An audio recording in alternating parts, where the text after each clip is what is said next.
Hello students, welcome back to our YouTube channel. आज की class में हम जो बोर्ड एग्जाम में शेयर चैप्टर में से इंपॉर्टेंट क्वेश्चन आ सकता है, जिस टॉपिक का नाम है issue of shares consideration other than cash.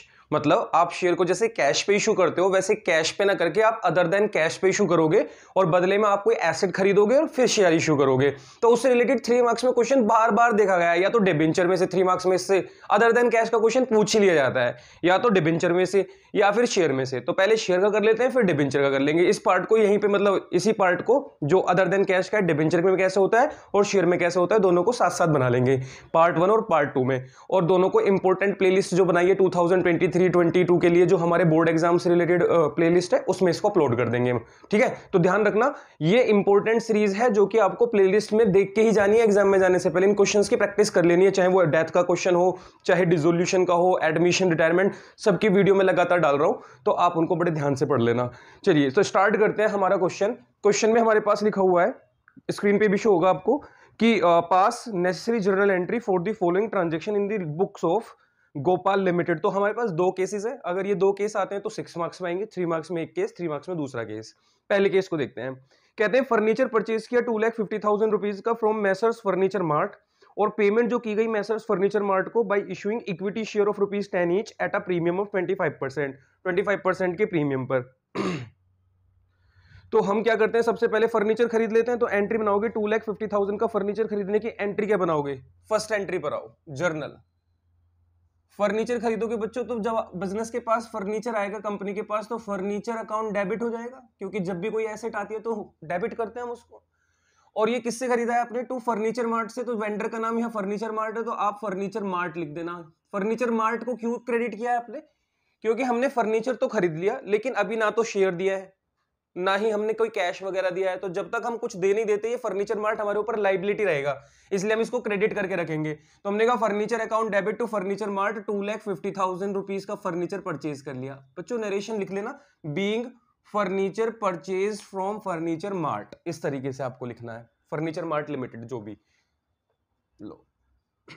Second case, अब क्या करना है, इस फर्नीचर मार्ट को हमें पेमेंट करा देनी है। तो फर्नीचर मार्ट को पेमेंट कराते वक्त क्या लिखा हुआ है हमारे पास, कहते हैं फर्नीचर मार्ट को आप इशू कर दो इक्विटी शेयर, वो भी 25% के प्रीमियम पर।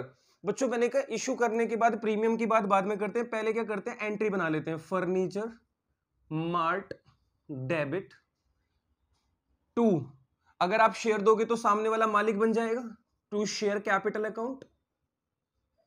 ये लाइबिलिटी खत्म हो गई और सामने वाले के पास शेयर चले गए, तो वो शेयर होल्डर बन गया, और जो शेयर होल्डर होते हैं वो कंपनी के ओनर होते हैं और उनके पैसे को कैपिटल में ट्रांसफर किया जाता है, तो टू शेयर कैपिटल। और साथ में मुझे पता है कि मैंने प्रीमियम पे शेयर इशू किया है, तो साथ में to security premium reserve account. आपको ये और लिखना है, बीइंग परचेज कंसिडरेशन पेड। अच्छा भूल ना जाओ तो मैं लिख देता हूं, वैसे तो आप रिपीट करके सुन सकते हो लेकिन फिर भी मैं लिखता हूं, बीइंग परचेज कंसिडरेशन पेड। आपने परचेज कंसिडरेशन पे कर दिया। यहां पे नरेशन, आपने 2,50,000 की पेमेंट की। मैं नंबर ऑफ शेयर कितने इशू किए ये चेक करना चाहता हूं, नंबर ऑफ शेयर्स इशूड, आपने कितने शेयर इशू किए थे ये चेक करना है। तो आपने 2,50,000 की टोटल पेमेंट की, और एक डिबेंचर को, एक शेयर कितने रुपए का है, आप कहते हो 10 रुपए का ओरिजिनल था, लेकिन मैंने 2.5 रुपए 25%, 10 रुपए का 25% 2.5 होगा।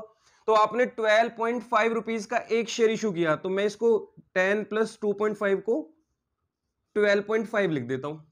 अब मैं यहां से पॉइंट हटा के ऊपर 0 लिख लेता हूं। 125 2 जा 250 होता है, और इसके आगे 1 2 3 4, तो मैं कह सकता हूं मैंने 20,000 नंबर ऑफ शेयर्स इशू किए होंगे। बच्चों ये आपने बार बार सीखा है कि जो शेयर कैपिटल होती है उसमें हमेशा फेस वैल्यू रिकॉर्ड की जाती है। तो मैं क्या करने वाला हूं, शेयर कैपिटल 20,000 में मैं मल्टीप्लाई करने वाला हूं 10 की, क्योंकि मैं फेस वैल्यू की मल्टीप्लाई करूंगा, तो मेरा अमाउंट कितना आ जाएगा, 2 लाख।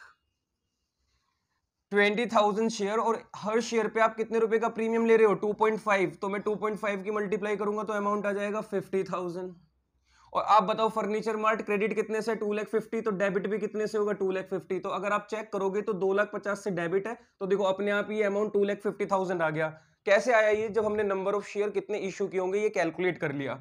बच्चों जब भी आप प्रीमियम पे शेयर इशू करो अदर देन कैश में, तो आप नंबर ऑफ शेयर कैलकुलेट कर लेना कि 2,50,000 के बदले में आपने कितने नंबर ऑफ शेयर्स दिए होंगे। तो ये था हमारा केस फर्स्ट। अब आ जाते हैं इसी के केस सेकंड पे, जो इसका पार्ट 2 है। पार्ट 2 में देखो क्या लिखा हुआ है, कहते हैं परचेज अ रनिंग बिजनेस। इस बार तुम किसी का बिजनेस ही परचेज कर रहे हो अमन लिमिटेड से, और 15 लाख रुपए में आपस में कंसिडरेशन की बात तय होगी। मतलब बिजनेस खरीद लो उसका, जितना भी कुछ भी सामान खरीदा हो, कम खरीदा हो, ज्यादा खरीदा हो, बराबर खरीदा हो, आपको 15 लाख रुपए देने हैं। कहते हैं जो पेमेंट होगी वो 12 लाख रुपीज तो आपको इश्यू कर देने, फुली पेड इक्विटी शेयर 10 रुपए का एक, और बाकी के लिए आप चेक दे देना, बैंक ड्राफ्ट बोले तो बैंक से पैसा दे देना। आपने क्या क्या परचेज किया, तो आपने कुछ एसेट्स और लाइबिलिटी खरीदी, जिसमें प्लांट, स्टॉक, बिल्डिंग और क्रेडिटर्स, इस तरीके से आपने इनको परचेज किया है। तो हम इसको रब करते हैं और यहां पे फिर करते हैं। कहते हैं एक तो आपने प्लांट परचेज किया है बच्चों, तो प्लांट अकाउंट डेबिट, क्योंकि जितनी भी एसेट, अभी थोड़ी देर पहले एक एसेट खरीदी थी, डेबिट किया, अब की बार एक से ज्यादा एसेट खरीद रहे हैं तो सबको डेबिट कर देंगे। तो plant account debit, stock account debit, land and building account debit.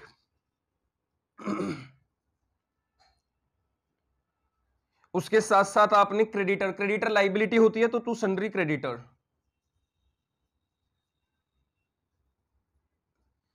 Liability को क्रेडिट कर दिया। कहते हैं प्लांट थी 3,50,000 रुपीज की, स्टॉक था 4,50,000 का, लैंड एंड बिल्डिंग थी 6 लाख रुपीज की, और क्रेडिटर थे 1 लाख रुपीज के। और ये सारी चीजें आपने किससे परचेज की थी? अमन लिमिटेड से। तो वेंडर का नाम यहाँ पे अमन लिमिटेड है, और अमन लिमिटेड से हमारा और उनका पहले डील हो चुकी है 15 लाख की। अगर मैं आपसे बोलूं बच्चों चेक करना, 6 4 10 3 13 13 और 1 14, तो आपने टोटल 14 लाख की एसेट खरीदी, और बदले में आपने कितने की पेमेंट की है? 15 और 1 16 लाख। अगर आप 14 लाख की चीज खरीद के 16 लाख की पेमेंट कर रहे हो, 15 लाख आप उसको दोगे और 1 लाख रुपए की लाइबिलिटी भी उतारी, तो क्या आपने 2 लाख रुपए एक्स्ट्रा पे किए उसको या नहीं किए? बच्चों आप सामान खरीद रहे हो 14 लाख का, आप पेमेंट कर रहे हो 16 लाख की, 2 लाख रुपए एक्स्ट्रा दे रहे हो। चेक कर लो, क्रेडिट में ज्यादा, डेबिट में कम, तो बराबर करना पड़ेगा। ये 2 लाख रुपए जो आपने एक्स्ट्रा पे किए, ये गुडविल है। क्या है? गुडविल। तो जब जब आप ज्यादा पेमेंट करो और कम सामान खरीदो, तो उसको गुडविल अकाउंट में डेबिट करना, एक तरीके की बैलेंसिंग फिगर निकल जाती है। आपका सवाल हो सकता है अगर अमाउंट ज्यादा का खरीदा हो और कम पेमेंट की हो तो आपको फायदा होगा, फिर आप कैपिटल रिजर्व लिखा करेंगे, तो ये आपको ध्यान रखना है। नरेशन में being business purchase from Aman limited, ये आपको नरेशन लिख लेनी है। क्वेश्चन वाले कह रहे हैं अब आपने अमन लिमिटेड को इक्विटी शेयर इशू कर दिए 12 लाख रुपए के, तो अमन लिमिटेड क्रेडिट से डेबिट हो जाएगा। कहते हैं एक तो शेयर इशू कर दिया, तो मैंने कहा शेयर कैपिटल में पैसा डल जाएगा वो वाला उतने का, तो ये मालिक बन जाएगा बिजनेस में। और बाकी के लिए आप बैंक ड्राफ्ट पे कर देना, बोले तो बैंक से पैसे दे देना, ये परचेज कंसिडरेशन पे कर दिया। 15 लाख रुपीस का टोटल आपने सामान खरीदा था, जिसमें से 12 लाख रुपए के आपने शेयर इशू कर दिए, क्वेश्चन में 12 लाख लिखा है, और 3 लाख रुपए का आपने बैंक से पेमेंट कर दी। तो इस तरीके से आप सेकंड एंट्री, तो बच्चों 1.5 मार्क्स यहां और 1.5 मार्क्स आपको यहां मिल जाएंगे।